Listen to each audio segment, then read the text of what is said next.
Saudara, terima kasih Anda masih bersama kami dalam Berita Banten. Bagi Anda yang baru saja bergabung, kami hadirkan kembali 3 berita utama hari ini.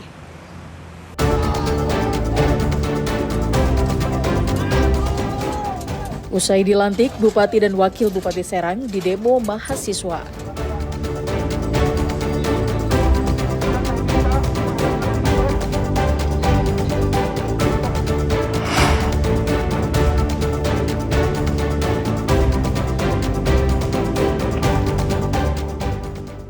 Dua anggota Polsek Jatiuwung diserang pelaku curanmor menggunakan senjata tajam.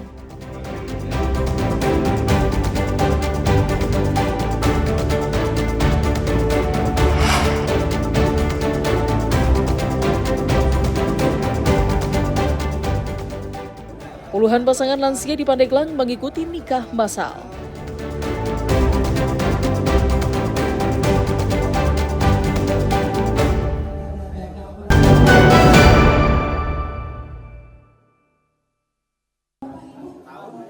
Meski rata-rata sudah berusia di atas 50 tahun, namun puluhan pasangan ini baru mengucapkan akad nikah di depan petugas KUA.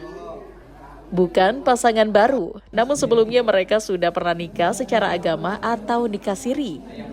35 pasangan ini pun tidak menyia-nyiakan saat mengetahui adanya sidang isbat nikah terpadu. Nikah massal isbat terpadu ini dilaksanakan di Kampung Ambuleit, Kelurahan Cigadung, Kecamatan Karangtanjung, Pandeglang. Dari 35 pasangan peserta isbat nikah, mayoritas dari mereka telah berusia lanjut. Bahkan ada pasangan yang sudah menginjak usia 75 tahun dan telah membina rumah tangga selama 45 tahun. Salah satu pasangan yang sudah menikah puluhan tahun ini beralasan dulunya menikah secara siri karena terbentur biaya. Berapa lama Pak berumah tangga dengan Ibu Pak? 45 tahun. Kenapa memilih sidang isbat ini Pak? Dikarenakan dulu nggak ada ini,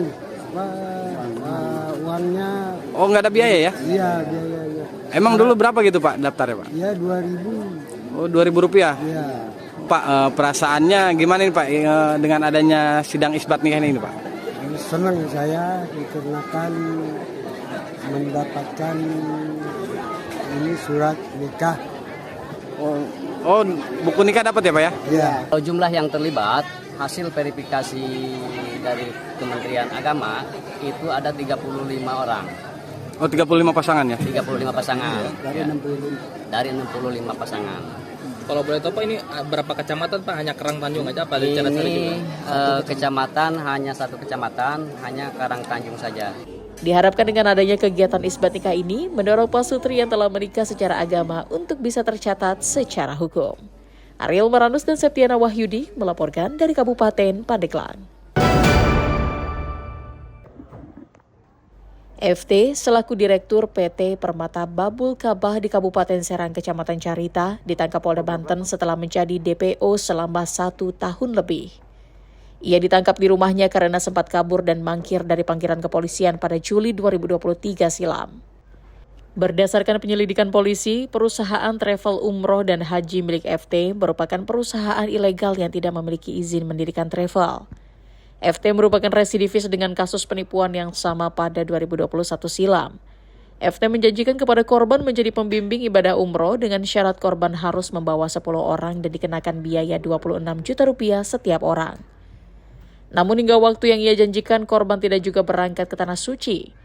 Nah, dengan adanya penyampaian tersebut, pelapor mencari 10 orang jamaah, mendaftarkan kepada tersangka atau perusahaan tersangka tersebut, yang mana di bidang penyelenggaraan ibadah umroh, dan sekaligus melakukan pembayaran biaya umroh sebesar 260 untuk masing-masing korban 26 juta rupiah. Nah, setelah dilakukan pembayaran atau pelunasan, namun para jamaah sesuai dengan tanggal yang telah ditentukan tidak juga berangkat.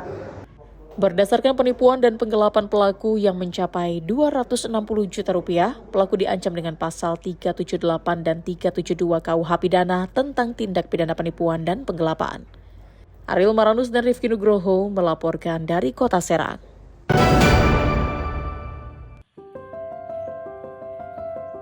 Kisah inspiratif datang dari wilayah pedalaman suku adat Baduy di Desa Lewidamar, Kabupaten Lebak.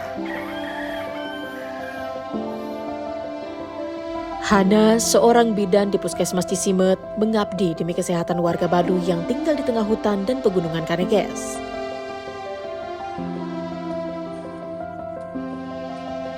Menjadi bidan desa di lingkungan Baduy tentu sudah diketahui Hana bagaimana resikonya.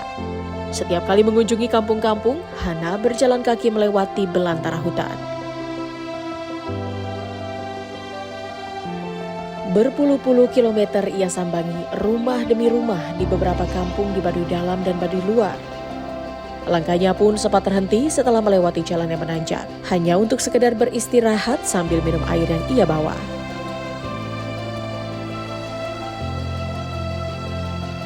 Sepatu atau sandal yang ia pakai terkadang harus ditenteng jika jalan licin akibat turun hujan.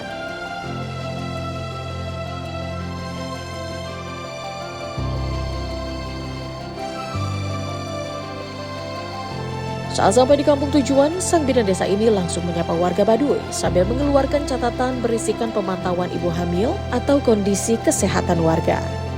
Ia juga rutin memeriksa kesehatan ibu hamil serta memeriksa kesehatan anak. Dalam sebulan, ada 7 kampung Baduy luar yang harus dikunjungi, yakni Kampung Cicampaka, Cigula, Cicatang, Cihalang, Cikopeng, Cibonghok, Kaduketer 1, dan Kaduketer 2. Sudah 6 tahun lebih, rutinitas seperti ini Hana menjalani sejak bertugas di Puskesmas Cisimet sebagai bidan desa Kanekes.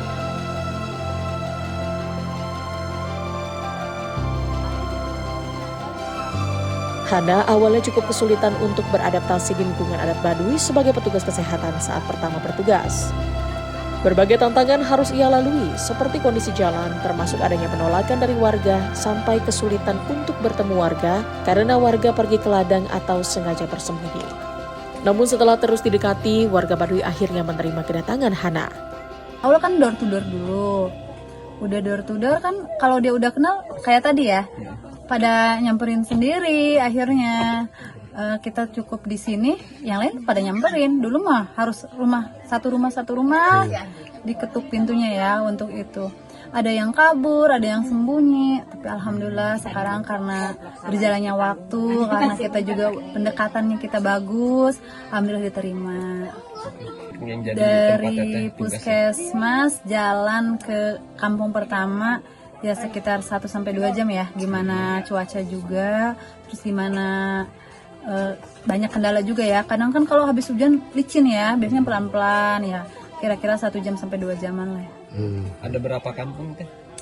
Untuk pos Hana yang pegang, pos Hana ada 7 kampung kira-kira. 7 kampung. Iya. Kan kita bidan Kanekes itu ada 9, dan itu 9 pos. Dan satu pos itu ada yang 7 kampung, 8 kampung, ada yang 5 kampung, beda-beda. Santi, salah seorang warga Baduy, mengaku senang dan terbantu dengan pelayanan kesehatan oleh bidan desa di kampungnya. Bahkan dirinya rutin setiap 1 bulan sekali memeriksa kesehatannya termasuk sang anak. Kayak kita ngecek-ngecek kayak berat badan, terus tinggi badan gitu. Terus pemberian obat cacing juga 6 bulan sekali, jadi membantu banget. Dikasih vitamin juga tadi. Anaknya umur berapa tuh? 6 tahun. 6 tahun ya. Jadi memang rutin juga ya? Rutin. Setiap ada bidan anak dicek? Setiap bulan, 1 bulan sekali. Kita ada harapannya untuk bidan anak mungkin? Harapannya lebih semoga sukses aja gitu. Biar lebih membantu anak-anak di Baduy juga. Hana, sang bidan desa pun berharap agar tingkat kesadaran warga Baduy tentang kesehatan semakin tinggi dan menerima petugas kesehatan yang datang ke kampung mereka. Ariel Maranus, Desa Jiwa Pratama, melaporkan dari Kabupaten Lebak.